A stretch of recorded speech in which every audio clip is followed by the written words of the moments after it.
अस्सलाम अलैकुम दोस्तों, पेश खिदमत है एक नवाब की पुरइसरार तिलस्माती दुनिया की आप बीती एपिसोड नंबर 117। उसकी दूरबीन निगाहों और अक्लो दानिश ने देख लिया था कि मैं ज्योतिष और इल्म नजूम में कोरा हूं। उसने मुझे बहरूपिया तो ना कहा, पेशावर ही कहा, लेकिन वो जान गया था कि मैं फरेबेकार हूं। आप भी सोच रहे होंगे कि मैंने किस तरह मालूम कर लिया था कि ये बूढ़ा बच्चों को पढ़ाया करता था और उसका नाम नून से शुरू होता है और नाम में लफ्ज़ अहमद भी है, और ये भी कि उसका बेटा मजीद तो जिंदा होगा। जहां तक मुझे यकीन है, इल्मे नजूम ऐसी बातें नहीं बता सकता। मैं ये सब बातें बता सकता था क्योंकि मैं उस बुजुर्ग को जानता था। यह हमारे पहली जमात का मौलवी नज़ीर अहमद था। मेरी तालीम की बिस्मिल्लाह इसी के हाथों में हुई थी। वो हमारी गली के आखिरी मकान में रहता था। ये मकान उसका अपना था। मैं उसे 11-12 साल बाद देख रहा था। उसे पहचानना मेरे लिए मुश्किल नहीं था। वो मुझे नहीं पहचान सकता था। मैं उस वक्त लड़का सा था जब अगवा होकर उस गली से गायब हुआ था। अब मेरी दाढ़ी थी और मैंने चेहरे पर जरा सी गाचनी मिट्टी भी मली हुई थी, लेकिन इतनी ज्यादा नहीं कि यह जाहिर हो जाती। मुझे उसके पास रुकना ही नहीं चाहिए था, लेकिन मेरी जिंदगी में रोशनी का वो पहला मीनार था। मेरे लिए इल्म फजल का पहला दरवाजा उसी बुजुर्ग ने खोला था, लेकिन उस दरवाजे में दाखिल होकर मैं खुश नहीं हुआ था। मैं रोया था।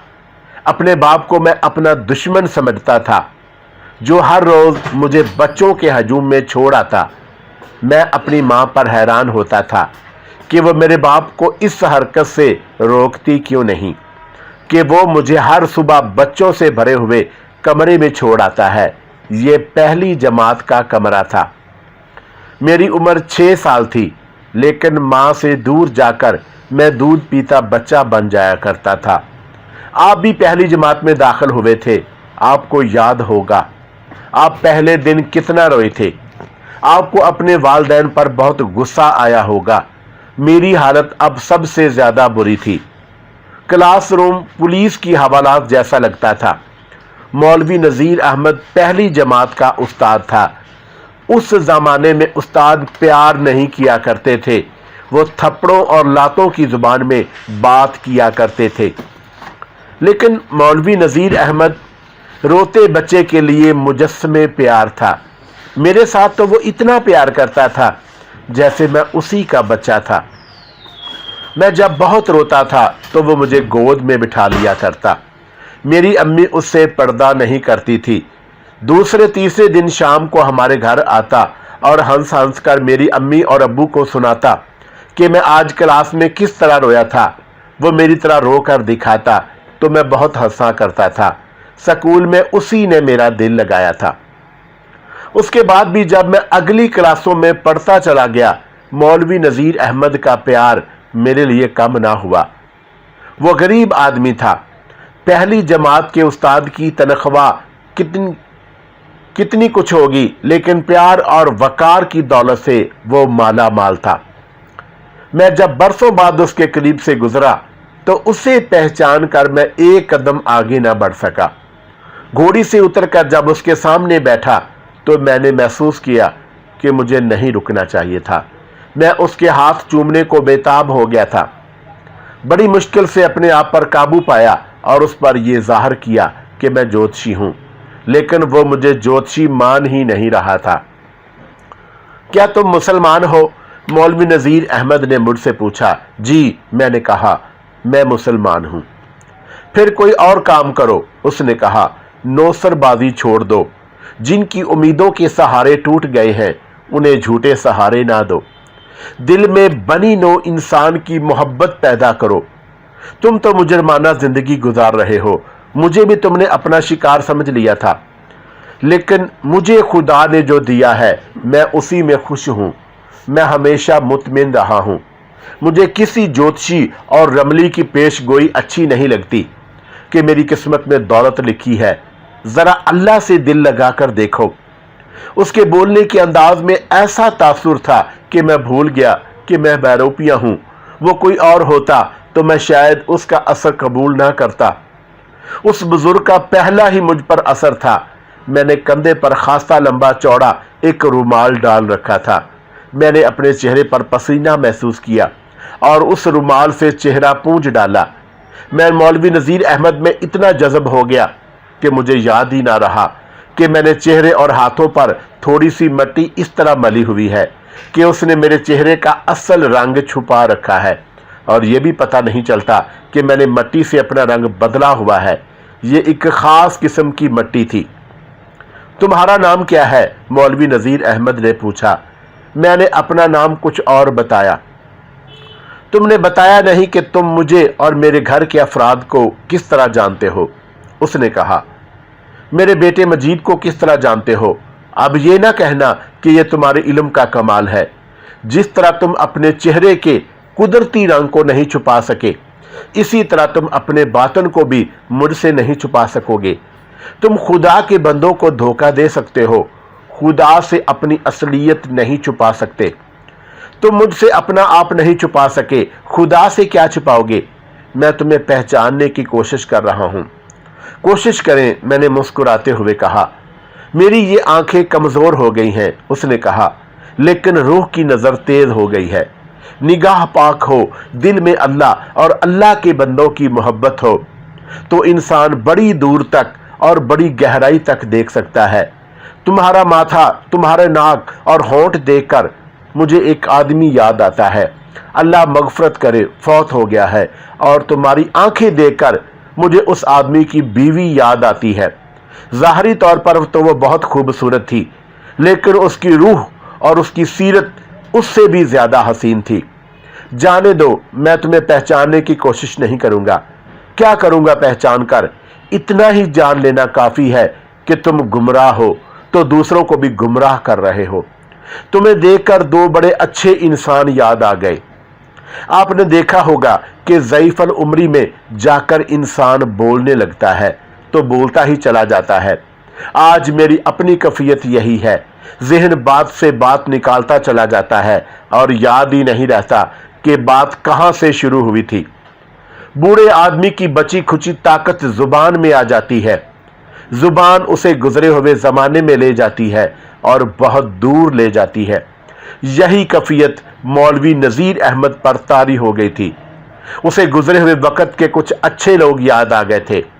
उसने मेरे बहरूप को एक तरफ रख दिया था और वो यादों की दुनिया में चला गया था। मेरी मजबूरी यह थी कि मैं जज्बात की दुनिया में चला गया था। मैं कुछ ऐसा महसूस कर रहा था जैसे मैं दरख्तों की छांव में नहीं बल्कि उस मुअम्मर बुजुर्ग के साए में बैठा हुआ हूं, और मेरी थकी मांदी कुछ मसली हुई रूह को सुकून और इत्मीनान मिल रहा है। इतने अच्छे लोग देखते ही देखते दुनिया से उठ गए। उसने कहा, कौन लोग? मैंने पूछा। वही मियां बीवी, उसने कहा। तुम्हारा माथा, आंखें और होंठ देखकर मुझे वो दोनों याद आ गए हैं। तुम सुनकर क्या करोगे? मेरी उम्र अच्छे लोगों में गुजरी है और अब अच्छी यादों में गुजर रही है। तुम मुजरमाना जहनीत के आदमी हो, तुम्हें ऐसी बातें अच्छी नहीं लगेंगी। नहीं बुजुर्गो, मैंने कहा, मेरा पेशा जैसा कैसा भी है, मैं बुरा आदमी नहीं हूं। आप मुझे पहचानने की कोशिश कर रहे थे। आप अपनी बात अधूरी ना छोड़ें, मैं सुन रहा हूं। मैं तुम्हें पहचान भी लूंगा तो क्या होगा? उसने कहा। मैं आपका तजर्बा देखना चाहता हूं, मैंने कहा। मुझे यह पता चल जाएगा कि मेरा तजर्बा कामयाब है या नाकाम। खुदा की बातें खुदा ही जाने, उसने कहा। मैंने लोगों के बच्चों को इल्म के रास्ते पर डाला। उनमें आज कोई किसी सरकारी दफ्तर में बाबू है, कोई थानेदार, कोई फौज में ओहदेदार है, और कोई इल्म के रास्ते पर ऐसा चला कि इल्म व फजल की मंजिलें तय करता आलम फाजल बन गया। मगर मेरा अपना बच्चा गुंडा और बदमाश निकला। कौन? मजीद। मेरे मुंह से बेइख्तियार निकल गया। हाँ मजीद, उसने कहा। कहाँ है वो? मैंने पूछा। क्या करता है? यही होता है, उसने जवाब दिया। उसका वक्त तकिए पर गुजरता है, जुआ खेलता है, पुलिस का मुखबर भी है, घर आता है, घर में पैसे देता है। मेरे साथ अपनी माँ के छोटे भाई के साथ कोई बदतमीजी नहीं करता, बल्कि घर की हर ज़रूरत का ख्याल रखता है। लेकिन यही काफ़ी नहीं होता। असल चीज़ इज्जत है, ख़ानदान का एक वक़ार होता है, उसी से ख़ानदान जाना पहचाना जाता है। लेकिन मेरी बदनसीबी ये है कि मेरा ख़ानदान मेरे बेटे की मुजरमाना ज़िंदगी से पहचाना जाता है। लोग मुझे मौलवी नज़ीर अहमद तो कहते हैं, लेकिन मेरा तारफ़ यूं भी कराते हैं कि यह मजीद बदमाश का बाप है। मजीद के दबदबे की वजह से कोई मेरे घर की तरफ बुरी नज़र से देखने की जुर्रत नहीं कर सकता। लेकिन मेरी बदनामी तो होनी ही होगी। मेरे लिए यही दुख बहुत है कि मैं अपने बेटे को क्या बनाना चाहता था और वो क्या बन गया।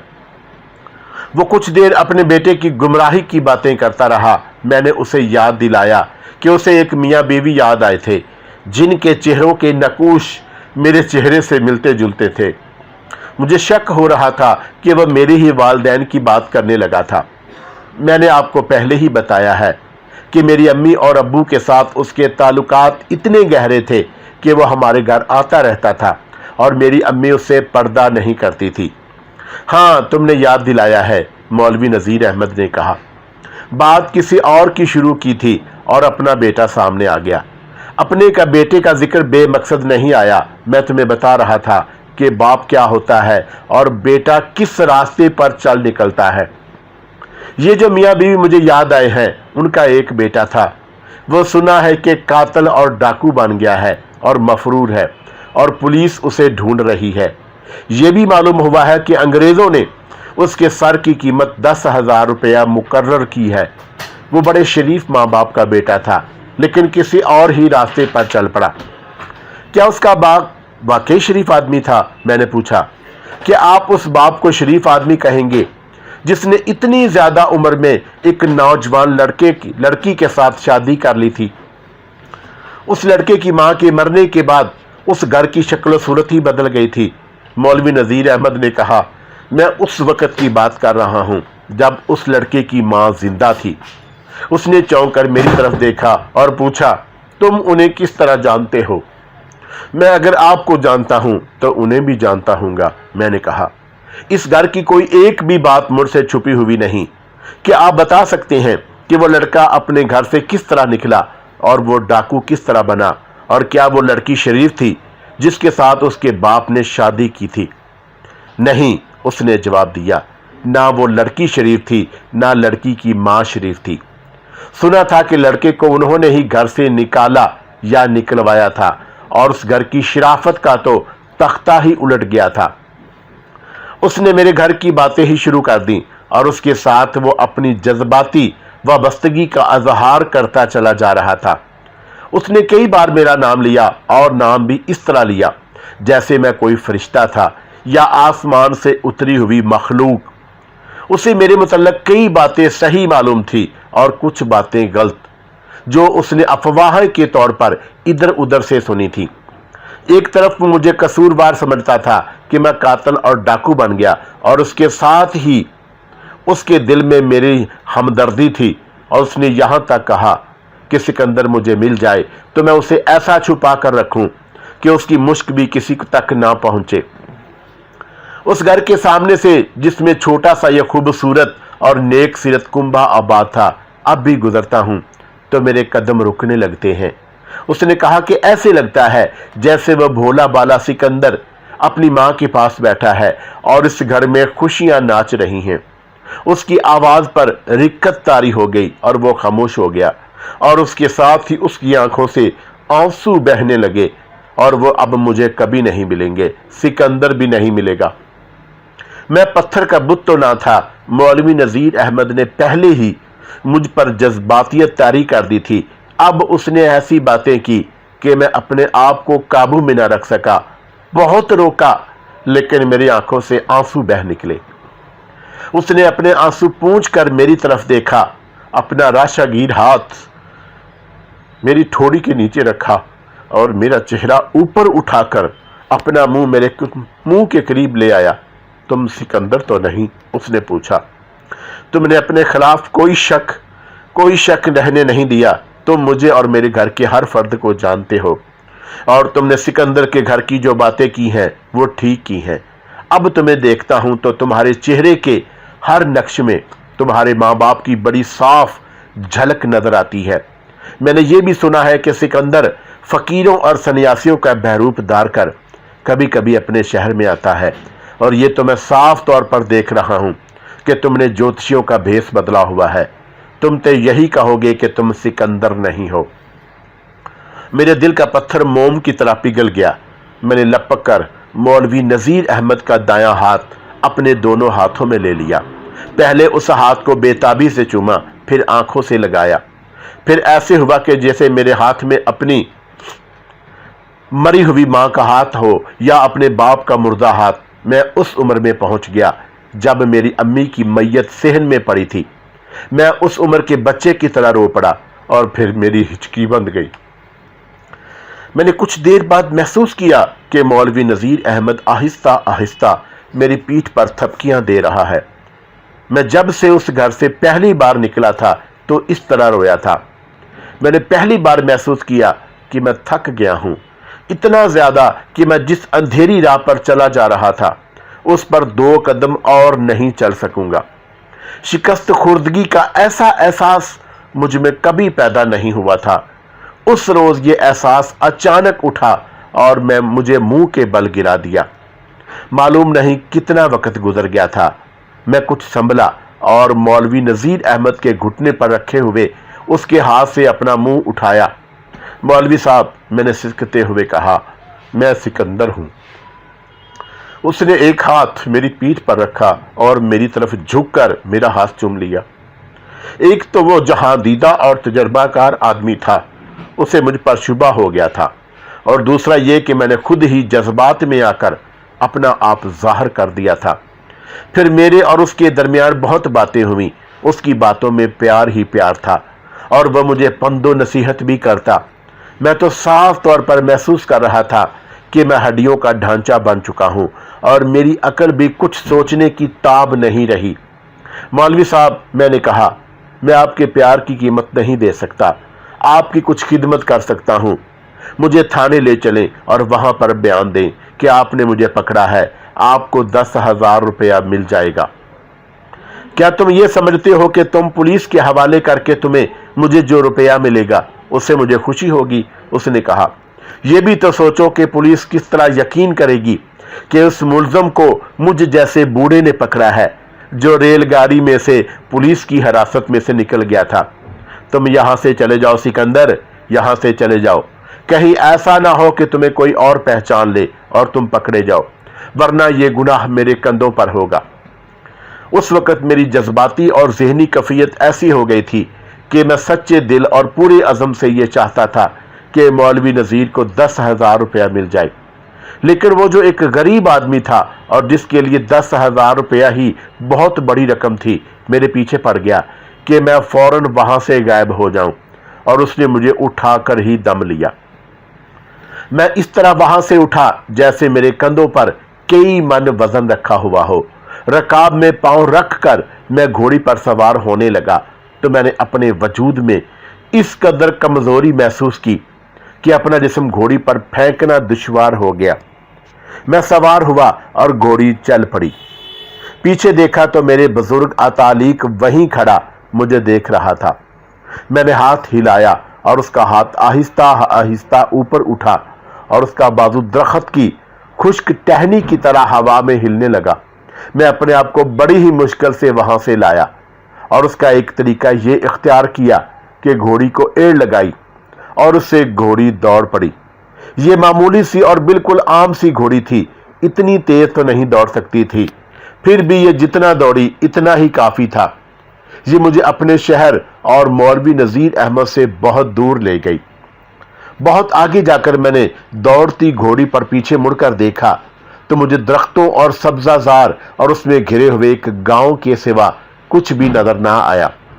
میں نے گھوڑی کی باگ کھینچ لی اور گھوڑی آہستہ آہستہ چلنے لگی۔ مجھے یوں محسوس ہو رہا تھا جیسے کوئی طاقت مجھے پیچھے کی طرف کھینچ رہی ہو۔ اس کیفیت سے نکلنے کے لیے میں اپنا دھیان اپنے دوستوں حمید اللہ، نور اللہ اور سلطان احمد کی طرف لے گیا۔ मैं समझता था कि मेरे जहन से बचपन के नकूश धुल गए हैं, लेकिन बचपन के उस्ताद से मिला तो मुझ पर इंकशाफ हुआ कि ना सिर्फ ये कि मेरे जहन में बचपन के नकूश मौजूद हैं, बल्कि ये कि मेरा बचपन भी जिंदा है। कहने को और सुनाने को तो बेशुमार बातें हैं, कलम चल पड़ता है तो बेलगाम घोड़े की तरह रुकता ही नहीं। मैं भी तो इन्हीं बूढ़ों में से हूं जो बोलने लगते हैं तो उन्हें अपनी जुबान पर काबू नहीं रहता। लेकिन यहां मामला जज्बात का था। किसी की जुबान बंद की जा सकती है, उसके जज्बात पर कोई कानून नाफज नहीं किया जा सकता। जज्बात और एहसासात का अपना ही एक कानून है। इंसान अपने जज्बात का कैदी होता है। मैं अपने मुतल्लिक ऐसा नहीं समझता था, लेकिन मौलवी नजीर अहमद की बातें सुनी, उसकी जुबान से अपनी अम्मी और अब्बू का नाम सुना तो मुझ पर इंकशाफ हुआ कि मैं अंग्रेजों के कानून का मफरूर हूं, लेकिन अपने जज्बात की जंजीरों को मैं नहीं तोड़ सका।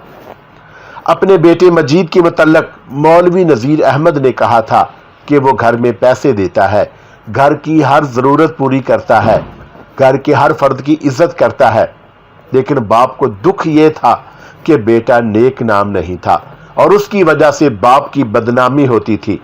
इसी वजह से मौलवी नजीर अहमद को मेरे माँ बाप याद आ गए थे। इतने अच्छे माँ बाप का बेटा कातिल, डाकू और मफरूर निकला।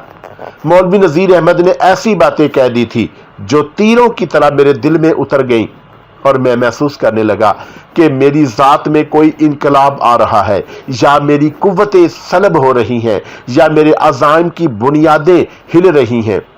मैंने कहा है कि कहने और सुनाने को बेशुमार बातें हैं। ये वो बातें हैं जो मेरे और मौलवी नजीर अहमद के दरमियान हुई थी, लेकिन मैं ये आपको नहीं सुनाऊंगा। आपकी दिलचस्पी तो कहानी के साथ है। कहानी क्या होती है? चंद एक वाकयात का तसलसल। लोग उन्हीं वाकयात में दिलचस्पी लेते हैं। उनकी बला से कोई मरे कोई जिए, वो कहानी सुनना चाहते हैं। कत्ल की वारदात हो जाती है, मकतूल कब्र में और कातिल फांसी की कोठरी में पहुंच जाता है, तो लोगों के लिए दोनों एक दिलचस्प और सनसीखेज कहानी के किरदार बन जाते हैं। फिर कोई और कत्ल हो जाता है तो पिछली कहानी बड़ी पुरानी हो जाती है। मैं अपनी जो आप बीती सुना रहा हूं, ये वाकयात हैं, इन्हीं को आप कहानी कहते हैं। अगर आप असल कहानी सुनना चाहते हैं तो मेरे सीने में झांक कर देखें, मेरे जज्बात पढ़ने की कोशिश करें। ज़ाहरी हालात को तो मैं कुछ समझता ही नहीं था। जो आदमी मौत को कबूल कर लेता है, हालात उसका कुछ नहीं बिगाड़ सकते। मैंने तहैया कर रखा था कि अंग्रेज के कानून को कबूल नहीं करूंगा और अंग्रेज की अदालत से सजाए मौत नहीं लूंगा। असल कहानी मेरे जज्बात की है, उसके साथ आपको यकीनन दिलचस्पी नहीं होगी। मैं इतना ही कहूंगा कि मैं जज्बात के समुंदर में डूब डूब कर उभरा और उभर उभर कर डूबा हूं। मसलन मौलवी नजीर अहमद ने मेरे जज्बात के समंदर में ऐसा तलातुम बपा कर दिया था कि मेरा डूबना और डूब कर कभी ना उबर सकना तकरीबन यकीनी हो गया था। यूं लगता था जैसे मेरी घोड़ी पर भी मेरी उदासी और जज्बाती कफियत का असर हो गया था। उसकी चाल भी मरी मरी सी थी। मैंने उसे बड़ी जोर से एड़ लगाई और बाग को इतनी जोर से झटका दिया जैसे मुझे इस कफियत में मुब्तला करने की जिम्मेदार यही घोड़ी थी। अगर ये घोड़ी मुनव्वर और तजम्मल की हुई हो तो हवा से बातें करने लगती। ये मामूली सी घोड़ी थी, दौड़ तो पड़ी, लेकिन रफ्तार इतनी नहीं थी जितनी मैं चाहता था। मैं बहुत जल्दी उस इलाके से निकल जाने की कोशिश में था जहां तक मेरे शहर की बू महसूस होती थी। मुझ पर ऐसी कफियत आ रही थी जैसे मैं अपने आप से भागने की कोशिश में हूं। घोड़ी थक कर खुद ही आहिस्ता हो गई थी। मैंने उस घोड़ी पर मजीद ज्यादती ना की और उसे अपनी ही चाल चलने दिया। मैंने दाएं बाएं देखा तो मुझे अंदाजा हुआ कि मैंने बहुत फासला तय कर लिया है। वो गांव जिसे हमीदुल्ला खान और नूरुल्लाह ने अपना अड्डा बना रखा था, बमुश्किल 3 मील रह गया था। जिस तरह मौलवी नजीर अहमद मुझे दूर 2-3 दरख्तों के झुंड के नीचे बैठा हुआ नजर आया था, उसी तरह मुझे एक आदमी पगडंडी के किनारे एक दरख्त के नीचे खड़ा हुआ नजर आया। दो आदमी उससे हटकर एक और दरख्त के नीचे बैठे हुए थे। मैंने उन्हें पहचान लिया, वो सुल्तान अहमद था, और जो दो आदमी उससे हटकर बैठे हुए थे वो उसी के आदमी हो सकते थे।